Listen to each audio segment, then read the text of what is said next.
ಇವತ್ತು ನಾವು ಒಂದು ಜ್ಯುವೆಲರಿ ಐಟಮ್ಸ್ ಎಲ್ಲ ಮಾಡ್ತಾಯಿದ್ವಿ, ಹ್ಯಾಂಡ್ಮೇಡ್ ಜ್ಯುವೆಲರಿ ಐಟಮ್ಸು. ಸೊ ಒಂದು ಆರ್ಡ್ರ್ ಬಂದಿತ್ತು, ಅದು ನಮ್ಮ ವೈಫು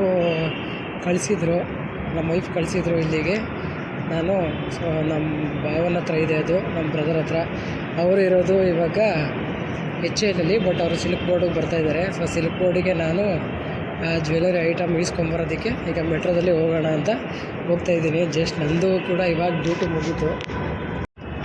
ಜಸ್ಟ್ ಇವಾಗ ತಾನೇ ಮುಗಿಸ್ಕೊಂಡು ನಾನು ಹೊರಡ್ತಾಯಿದ್ದೀನಿ, ಅದನ್ನು ಇಸ್ಕೊಂಡು ಬರೋಣ ಅಂತ ಹೇಳಿಬಿಟ್ಟು. ಟೈಮ್ ಆಗೋಯ್ತು, ಪಾಪ ಅವ್ರು ಆಲ್ರೆಡಿ ವೆಯ್ಟ್ ಮಾಡ್ತಾಯಿದ್ದಾರೆ. ಏನು ಬೈಕ್ ಅಂತಾರೆ ಏನೋ ಗೊತ್ತಿಲ್ಲ. ಅವರು ಡ್ಯೂಟಿ ಮುಗಿಸ್ಕೊಂಡು ಅವರು ತಾನೇ ಇವಾಗ ಬಂದರು. ಸೊ ಏನೋ ಅನ್ಕೋತೀನಿ, ಪರವಾಗಿಲ್ಲ. ಹೋಗಿ ಹೆಂಗೆ ಬೇಗ ಹೋಗಿ ಇಸ್ಕೊಂಡ್ಬರ್ಬೇಕು. ಮೆಟ್ರೋದಲ್ಲಿ ಮೆಟ್ರೋ ಬಂದರೆ ಬೇಗ ಹೋಗ್ಬಿಡ್ಬೋದು ಅಂತ ಬೇಗ ಹೋಗ್ತಾಯಿದ್ದೀನಿ ಮೆಟ್ರೋದಲ್ಲಿ. ಇದು Ragigudda metro station. Ragigudda metro station ಇವಾಗ ರೀಸೆಂಟಾಗಿ ಸ್ಟಾರ್ಟ್ ಆಗಿರೋದು. ಯೆಲ್ಲೋ ಲೈನು ತುಂಬ ದೊಡ್ಡದಾಗಿ, ಅಂದರೆ ತುಂಬ ದೊಡ್ಡದಾಗಿ ಮಾಡಿದ್ದಾರೆ ರಾಗಿಗುಡ್ಡ ಮೆಟ್ರೋ ಸ್ಟೇಷನನ್ನು. ಇಲ್ಲಿ ಒಳಗಡೆ ಹೋಗ್ಬಿಟ್ಟು ಒಂದ್ಸರಿ ಯಾವ್ಯಾವ ಕಡೆ ಹೋಗಬೇಕು ಅಂತಲೇ ಗೊತ್ತಾಗಲಿಲ್ಲ ಸ್ಟಾರ್ಟಿಂಗು ನನಗೆ. ಸೊ ಇವಾಗ ಏನು ತೊಂದರೆ ಏನಿಲ್ಲ. ಇವಾಗ ನಾನು ಆಲ್ರೆಡಿ ಒಂದು 4-5 ಸರಿ ಹೋಗಿದ್ದೀರೋದ್ರಿಂದ ಯಾವುದೇ ತೊಂದರೆ ಇಲ್ಲ. ಬಟ್ ಇದನ್ನು ತುಂಬ ದೊಡ್ಡದಾಗಿ ಮಾಡಿರೋದ್ರಿಂದ ಸ್ವಲ್ಪ ಕನ್ಫ್ಯೂಸ್ ಆಗುತ್ತೆ. ಸೊ ಮೆಟ್ರೋಗೆ ಹತ್ತೋದಕ್ಕೆ ಮೆಟ್ರೋ ಹತ್ರ ಹೋಗ್ತಾ ಇದ್ದೀನಿ. ಇದು ಮೇಲ್ಗಡೆ ಮೆಟ್ರೋ ಬರುತ್ತಲ್ಲ, ಆ ಮೇಲ್ಗಡೆ ಇಷ್ಟು ದೊಡ್ಡದಾಗಿ ಜಾಗ ಇದೆ ನೋಡಿ. ಇಲ್ಲಿ ಎಷ್ಟು ದೊಡ್ಡದಾಗಿ ಮಾಡಿದ್ದಾರೆ ಅಂತ ಹೇಳಿಬಿಟ್ಟು. ಇದು ರಾಗಿಗುಡ್ಡ ಮೆಟ್ರೋ ಸ್ಟೇಷನ್ನು. ಏನೋ ಮೆಟ್ರೋ ಇನ್ನೊಂದು 3 ಮಿನಿಟ್ಸಲ್ಲಿ ಬರುತ್ತೆ ಅಂತ ಹೇಳಿದರು. ಸೊ 3 ಮಿನಿಟ್ಸಲ್ಲಿ ಬರಲಿ ಅಂತ ವೆಯ್ಟ್ ಮಾಡ್ತಾ ಕೂತಾದ್ಮೇಲೆ ಇಲ್ಲಿ ಮೆಟ್ರೋ ಇವಾಗ ಬರೋದಕ್ಕೆ ಸ್ಟಾರ್ಟ್ ಆಯಿತು. ಅಲ್ಲಿ ಬರ್ತಾಯಿದೆ ನೋಡಿ ಮೆಟ್ರೋ. ಅದೇ ಈಗ ಮೆಟ್ರೋದಲ್ಲಿ ಹತ್ಬಿಟ್ರೆ ನಾನು ಸಿಲ್ಕ್ ಬೋರ್ಡಿಗೆ ಹೋಗಬೇಕು. ಸಿಲ್ಕ್ ಬೋರ್ಡಿಗೆ ಹೋಗಿ ಜ್ಯುವೆಲರೀಸನ್ನು ನಾನು ಕಲೆಕ್ಟ್ ಮಾಡ್ಕೊಂಡು ಬರಬೇಕು. ಅಲ್ಲೇ ಹೊರಗಡೆ ಇರ್ತೀನಿ ಅಂತ ಹೇಳಿದ್ದಾರೆ ನಮ್ಮ ಬ್ರದರು. ಸೊ ಅವ್ರು ಬರೋಷ್ಟರಲ್ಲಿ ಇದನ್ನು ಕಲೆಕ್ಟ್ ಮಾಡ್ಕೊಂಡು ಬರಬೇಕು.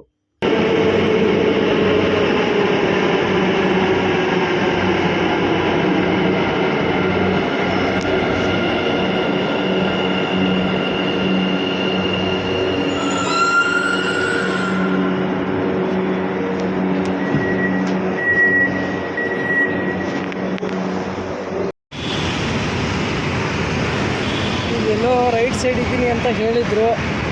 ಸೊ ರೈಟ್ ಸೈಡ್ ಎಲ್ಲಿದ್ದಾರೆ ಅಂತ ನೋಡ್ತಾ ಇದ್ದೀನಿ. ಎಲ್ಲಿದ್ದಾರೆ ನಮ್ಮ ಬ್ರದರ್ ಗೊತ್ತಿಲ್ಲ.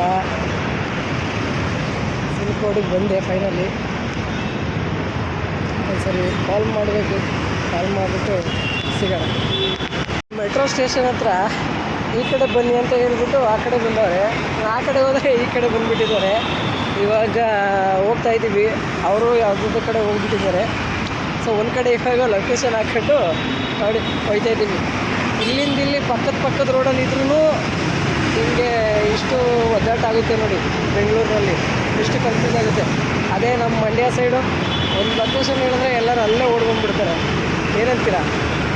ಮತ್ತೆ ಇವಾಗ ಆಪೋಸಿಟ್ ಸೈಡ್ ಹೋಗ್ಬೇಕಾಗೋದ್ರಿಂದ ಮತ್ತೆ ಮೆಟ್ರೋ ಸ್ಟೇಷನ್ ಕಡೆ ಹೋಗ್ತಾ ಇದ್ದೀನಿ. ರಿಟರ್ನ್ ಹೋಗೋದಕ್ಕೆ ಆ ಕಡೆ ಈ ಕಡೆ ಹೋಗ್ತೀನಿ ಅಂತ ಹೇಳಿದ್ರೆ ತುಂಬ ಬಳ್ಸಾಗುತ್ತೆ, ಜಂಪ್ ಮಾಡೋದಕ್ಕೂ ಆಗಲ್ಲ. ಸೊ ಅದಕ್ಕೋಸ್ಕರ ಮತ್ತೆ ಒಂದು ಸೈಡ್ ರೋಡಿಂದ ಇನ್ನೊಂದು ಸೈಡ್ ರೋಡ್ಗೆ ಕ್ರಾಸ್ ಆಗಬೇಕು ಅಂತ ಹೇಳಿದ್ರೆ ಇಲ್ಲಿ ತುಂಬ ಕಷ್ಟ ಸೆಂಟ್ರಲ್ ಸಿಲ್ಕ್ ಬೋರ್ಡ್ನಲ್ಲಿ. ಸೊ ಅದರಿಂದ ಅಲ್ಲಿ ಮೆಟ್ರೋ ಸ್ಟೇಷನ್ ಒಳಗಡೆಗೆ ಎಂಟ್ರಿ ಆಗಿ ಇವಾಗ ಅದೇ ಮೇಲ್ಗಡೆಯಿಂದ ಔಟ್ ಸೈಡಿಗೆ ಎಕ್ಸಿಟ್ ಆಗ್ತಾಯಿದ್ದೀನಿ. ಅಂದರೆ ಆ ಕಡೆಯಿಂದ ಬಳಸ್ಕೊಂಡು ಬರೋದಕ್ಕೆ ತುಂಬ ದೂರ, ತುಂಬ ಲೇಟ್ ಆಗುತ್ತೆ. ಸೊ ಅದರಿಂದ ಹಿಂಗೆ ಆ ಕಡೆಯಿಂದ ಈ ಕಡೆಗೆ ಜಸ್ಟ್ ಮೆಟ್ರೋ ಒಳಗಡೆ ಎಂಟ್ರಿ ಆಗಿಬಿಟ್ಟು ಔಟ್ ಸೈಡ್ ಆಚೆ ಹೋಗ್ತಾ ಇದ್ದೀನಿ. ಯಾರೆಲ್ಲ ಈ ಥರ ಮಾಡಿದ್ದೀರ ನಂತರ ಕಮೆಂಟ್ಸ್ ಮಾಡಿ ನೋಡಿ. ಬರಪ್ಪ ದೇವರು, ನಿನ್ನ ಮಕ್ಕ ತೋರಿಸಿದ್ರು ಒಂದ್ಸರಿ. ಎಲ್ಲಯ್ಯ ಸುತ್ತಾಡ್ಸಿದ್ಯಾ? ಎಲ್ಲಿ ಸುತ್ತಾಡ್ಸಿದ್ಯಲ್ಲ ಹೇಳಿ ನೀನು. ಆ ಪಾರ್ಸಲ್ಲು ಇವರೇ ತಂದ್ಕೊಟ್ಟಿರೋದು ಪಾರ್ಸಲ್ಲು. ಇವಾಗ ಜ್ಯುವೆಲರಿ ಇಸ್ಕೊಂಡು ಮನೆಗೆ ಹೋಗ್ತಾ ಇದ್ದೀನಿ. ಸೊ ಮನೆಗೆ ಹೋಗ್ಬಿಟ್ಟು ಇದು ಜ್ಯುವೆಲರಿ ಯಾವುದು, ಇದ್ರೊಳಗಡೆ ಯಾವ ಥರ ಡಿಸೈನ್ ಇದೆ ಅನ್ನೋದನ್ನು ತೋರಿಸ್ತೀನಿ. ಪೂರ್ತಿ ವಿಡಿಯೋ ನೋಡಿದ್ರೆ ಮಾತ್ರ ನಿಮಗೆ ಗೊತ್ತಾಗುತ್ತೆ.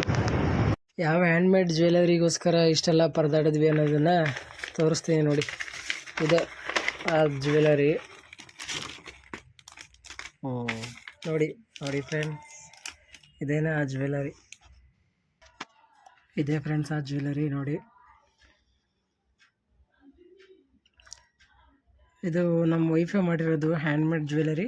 ಸ್ಟೋನ್ಸನ್ನ ನಾವು ಹೊರಗಡೆಯಿಂದ ತರಿಸ್ಬಿಟ್ಟು ಈ ಥರ ಜ್ಯುವೆಲರಿ ಮೇಕ್ ಮಾಡಿರೋದು ನಮ್ಮ ವೈಫೇ ಮಾಡಿರೋದು. ಇದನ್ನು ಮಾಡ್ತಿದ್ದಾರೆ ಇವಾಗ, ನಾವು ರೀಸೆಂಟಾಗಿ ಸ್ಟಾರ್ಟ್ ಮಾಡಿದ್ದೀವಿ.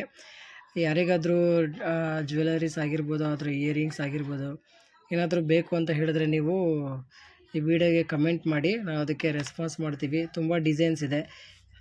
ಈ ಜ್ಯುವೆಲರಿ ಲಿಂಕ್ ಬೇಕು ಅಂತ ಹೇಳಿದ್ರೆ ಕಮೆಂಟ್ ಮಾಡಿ, ಆ ಲಿಂಕನ್ನು ನಾನು ಸೆಂಡ್ ಮಾಡಿ ಕಳಿಸ್ತೀನಿ. ಇದೇ ಜ್ಯುವೆಲರಿಗೋಸ್ಕರ ಇಷ್ಟೊತ್ತು ಕಲೆಕ್ಟ್ ಮಾಡ್ಕೊಳ್ಳೋದಕ್ಕೆ ಪರದಾಡಿದ್ವಿ. ಇದು ನಾಳೆ ಆರ್ಡ್ರು ಇದೆ, ಡಿಸ್ಪ್ಯಾಚ್ ಮಾಡಬೇಕು ಇದನ್ನು. ಸೊ ಅದಕ್ಕೆ ಇವಾಗ ಈಸ್ಕೊಂಡು ಬಂದ್ವಿ. ಇವಾಗ ಈಸ್ಕೊಂಡು ಬಂದು ಪ್ಯಾಕಿಂಗ್ ಮಾಡಿ ಇದನ್ನು ಡಿಸ್ಪ್ಯಾಚ್ ಮಾಡಬೇಕು. ಥ್ಯಾಂಕ್ ಯು ಸೋ ಮಚ್ ಇಷ್ಟೊತ್ತು ನನ್ನ ವೀಡಿಯೋ ನೋಡಿದ್ದಕ್ಕೆ.